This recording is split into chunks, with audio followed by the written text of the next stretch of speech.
Please give it up for the next comic, Noah Shark Robertson.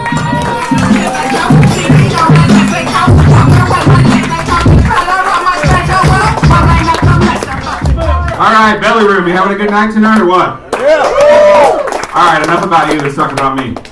My name is Noah Shark Robertson, and the question I get asked all the time is, why do they call you Shark? I guess it's a valid question, you know. It always makes me feel really bad that I don't have some badass story to tell, you know, and I just imagine myself with like an eye patch, a huge scar on my arm, a big cigar, and I'm like, you want to know why they call me the Shark? You're going to want to sit down for this, kid. But no, I don't have a cool story as to why I'm called Shark. Actually, when people ask me that, I'm normally just like kicking a rock, like, I like sharks. They're cool. And what I always dread is the follow-up question. And I get it every time. Like, once we've established I'm called Shark, I like sharks, everyone's always like, why do you like sharks so much? And maybe I'm biased, but I kind of thought it was like self-explanatory. Like, sharks are badass. Like, I can understand if my name was Noah Duckbill Platypus Robertson. You know? Like, that would elicit some kind of, like, explanation.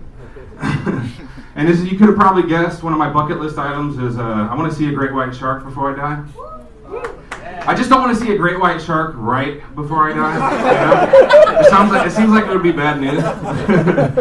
And everybody that knows me knows I'm super into sharks. So if it did happen, there's going to be a bunch of annoying bastards running around like, well, at least he died doing what he loved. What the fuck? Why do people say that? Like, people say that about Dale Earnhardt, the race car driver, you know? Well, at least he died doing what he loved. Yeah, burning in a fiery rage. Yeah. This is awesome! I feel like a good example in this scenario would be Steve Irwin. Remember? He died from the rage, stabbing his heart. Like, Corky, this is incredible! You know, like, he died doing what he loved. Anybody here seen the movie Jaws? Yeah. Dude, best movie ever made in my opinion. Love Jaws. And I really wish I was the guy that made the movie Jaws, because then I might have a cool story as to why my name's Jaws, or Shark.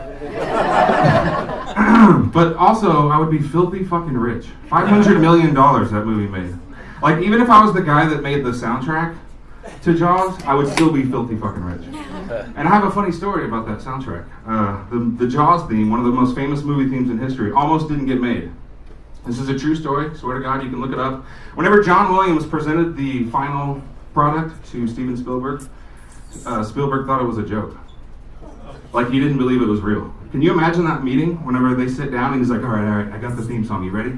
He hits play. Dun, dun. Come on, man. Where's the real theme? This isn't funny, you know? Just wait, it gets better. Dun, dun.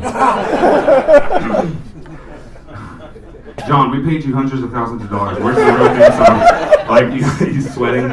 Just wait! The best part's coming up. Here it comes. Dun, dun, dun, dun, dun, dun, dun, dun. Oh, okay, I see where you're going with that. Genius. Brilliant.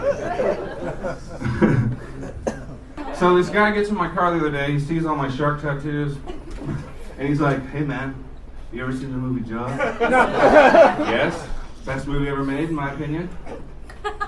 And he's like, hey, you ever seen the movie Jaws backwards, man? No, I can't say that I have. If you watch Jaws backwards, it's about a shark that throws up so many people, they're forced to open a beach. I'm like, what the fuck? Who is watching movies backwards?